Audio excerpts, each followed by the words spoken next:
Déjà d'une, je vais pas vous spoiler, mais déjà d'une là c'était le directeur juridique de la boîte et pendant 2 ans il a fait que du sabotage. Donc en gros il disait ouais ça t'as le droit alors qu'ils avaient absolument pas le droit de le faire. Et c'est ce qui a fait qu'après ils ont été condamnés, tu vois. Parce qu'il y a eu trop d'erreurs dans l'entreprise, il y a eu trop d'infractions, il y a eu trop de machin à cause du directeur juridique. Et il dit que non il savait pas et que c'était à cause de eux. Jusqu'au jour où une des 6 personnes qui étaient en arrêt maladie a téléphoné à une de nos collègues.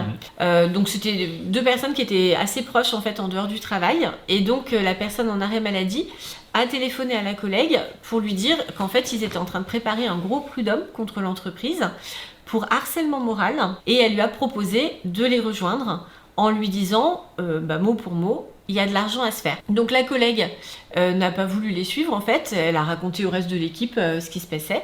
Mais du coup, à partir de là, on a mieux compris. Voilà, on a mieux compris pourquoi tout le monde s'était volatilisé soudainement. Oui, parce qu'il y avait beaucoup de personnes ensuite à ça. En fait, il y a le directeur juridique qui est parti de la boîte. Ce qui fait qu'il y a 6 personnes qui l'ont suivi après, qui se sont mis en arrêt maladie. Et le mec n'est jamais revenu. Le mec n'est jamais revenu, les autres personnes pareil. Et en fait, ils étaient tout simplement en train de préparer un coup derrière à la boîte. Et la phrase, ouais, il y a de l'argent à se faire, genre en mode, je lui ai dit, mais l'argent, mais t'as beau travailler 15 ans avec des personnes, ça s'en fiche complètement. Surtout dans le monde du travail, il y a de l'argent à se faire, il y a de l'argent à se faire. Je pense qu'on a déjà vu ça avec Fleur et compagnie, un truc très récent.